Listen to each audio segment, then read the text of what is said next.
sad case where a man got shot on his wedding day. What the hell are ghost jobs and how do they affect you? Seems allegedly your favorite celebrity is pregnant again. 5 gentlemen think it's worth their time to sue Donald Trump. And are 304s making a comeback? Let's find out on X and X.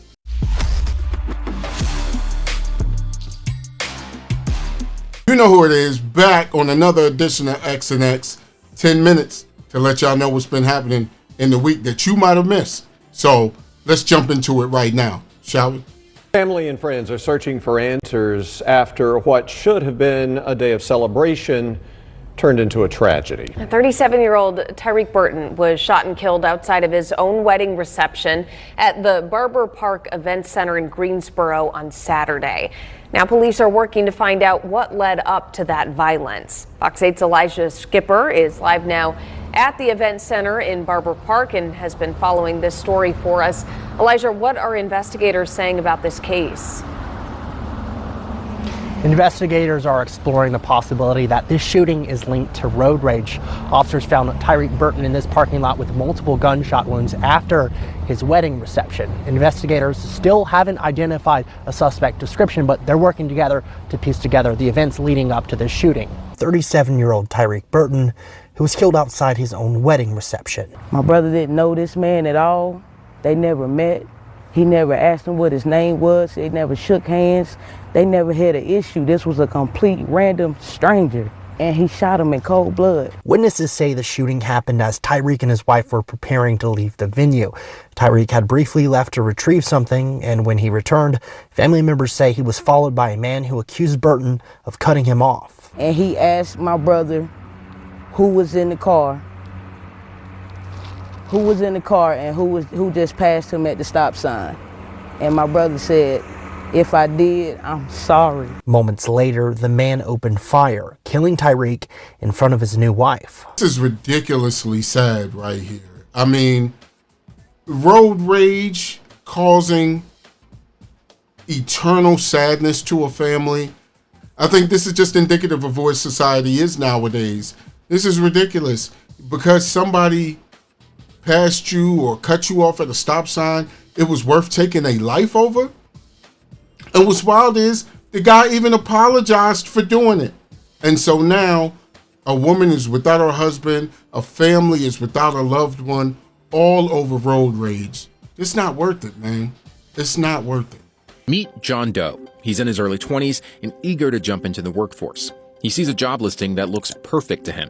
So he brushes up his resume, he writes an awesome cover letter, applies, and then waits. So after a month or so, he actually sees the same job posting relisted, which makes him super frustrated. John isn't alone. Many people are frustrated by applying to these kinds of jobs that seem to have no intention of hiring anyone.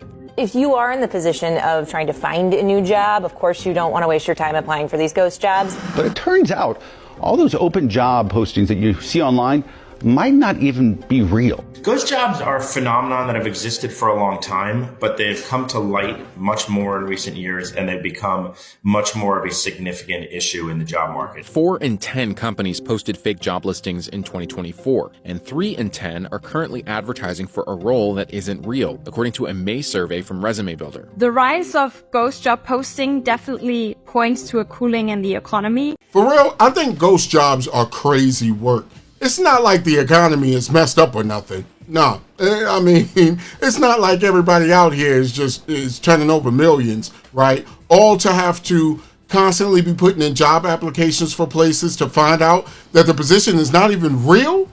Come on, man. We got to do better than this, America. That's messed up right there. Like, people out, you're playing with people's livelihoods out here. And then you wonder why people take to the streets or they don't care about robbing and killing and all of that anymore. We got to do better. We just have to. So, it has been alleged that Ciara and her husband Russell are expecting twins, allegedly, guys. Now, the reason why I'm even sharing this video is because I trust the person who shared this information. Well, kind of like in a way. But if you're new to the channel, welcome. Please make sure to subscribe, click on the post notification, and like this video. So according to Tasha K, now before she shared it, somebody said, Lord, they said Ciara pregnant again, but with twins this time. Russell, get off of her. OMG. Boy, Russell Wilson is not playing around with that at all. My man is keeping, if barefoot and pregnant was a person, it would be Ciara. Like, but no hate here. Look, allegedly they're pregnant with twins. If that's the case, they're married. They want to increase their family. If they could take care of them, by all means, more power to y'all. Blessings to your family. But boy, oh boy, Russell's like, hey, she talked about the goodies, and I guess Russell know that's true. I think it's a legitimate lawsuit. I think there's every likelihood of being successful. Yusuf Salaam, Antron McCrae, Kevin Richardson, Raymond Santana, and Corey Wise, the 5 men exonerated after years in jail for the brutal beating and rape of a Central Park jogger, are suing former President Donald Trump for his comments made during the September 10th debate. When a lot of people, including Mayor Bloomberg, agreed with me on the Central Park 5, they admitted, they said, they pled guilty. And I said, well, if they pled guilty, they badly hurt a person, killed a person, ultimately. The jogger did not die. Bloomberg was not mayor at the time. And as the lawsuit from the men now alleges, they pleaded not guilty after confessions they say were coerced. Of course, they were later exonerated. The federal lawsuit seeks unnamed damages. Salaam, now a council member from Harlem, initially indicated he would talk about the lawsuit Monday, but ignored reporter questions. The Trump campaign says the defamation suit is nothing more than a political ploy 2 weeks from the election. He loses almost every lawsuit, but he follows Roy Cohn's advice, which is attack, attack, attack. A lot of what Donald Trump says oftentimes just sort of flies off the cuff. Mr. Trump has faced a barrage of lawsuits throughout his life, costing him many millions of dollars. Most recently, losing big for defaming E. Jean Carroll. Kristen Roberts with Trestle Law says this one could very well do damage to him in court as well. Donald Trump saying that they, admitted their guilt is like somebody saying they admitted to starting a fire when the actual arsonist already came forward and said that they didn't. So it wasn't like he didn't already know.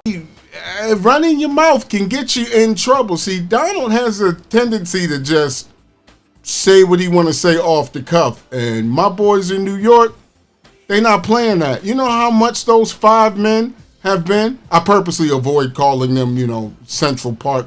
These men have identities. That is not their identity. They didn't do it. So we all know that they didn't do it. Donald knows that they didn't do it. And yet you are still going to try to throw side slander at these cats and think there's not going to be a consequence? Oh, there's a consequence. And the way it's shaping up, they might actually win this case. I tell you what, Donald going to get tired of getting hit in them pockets. That's got to hurt. It has to. I'm a 304. Of course I have them things on me at all times. 304. Of course people think I live in the hotel I trap out of. I'm a 304. Of course people think I'm dirty and nasty. I'm a 304. Of course I kick you out 5 minutes into our hour. I'm a 304. Of course people think I'm too pretty to do this. I'm a 304. Of course I've had 3 stalkers in the last year. I'm a 304. Of course people think I don't deserve love. I'm a 304. Of course people think I have a pimp. See, I don't got the time or the patience to deal with your shit today. 304 talk has been my dirty little secret. Let me tell you what I've learned. So first of all, I've learned the makeup sponge hack. So, if you are on your period and you want to have, so you do the makeup sponge, you put it up there and it's supposed to like soak up the blood, and then that's a cool little hack. I never knew about it. Making my way to the track, then I get a stack. I'm gonna break your dad.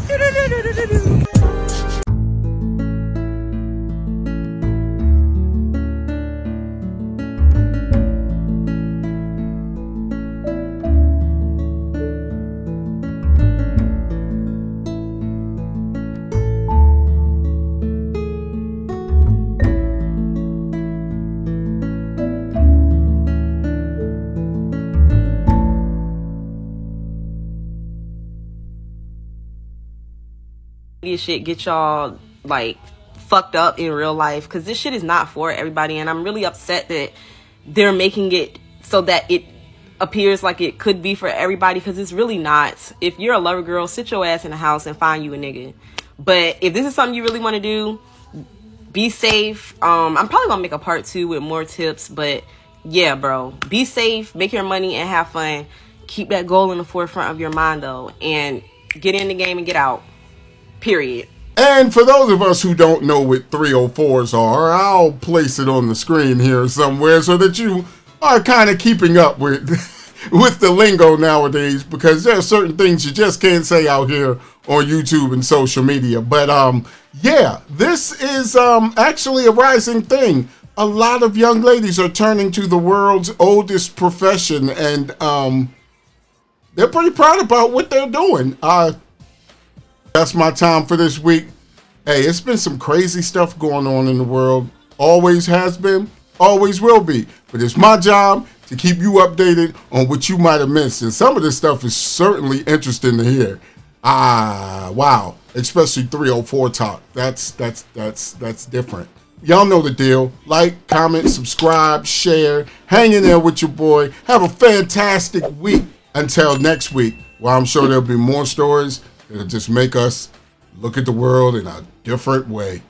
But until then, y'all be good to each other. Be good to yourself. I'll see you next week.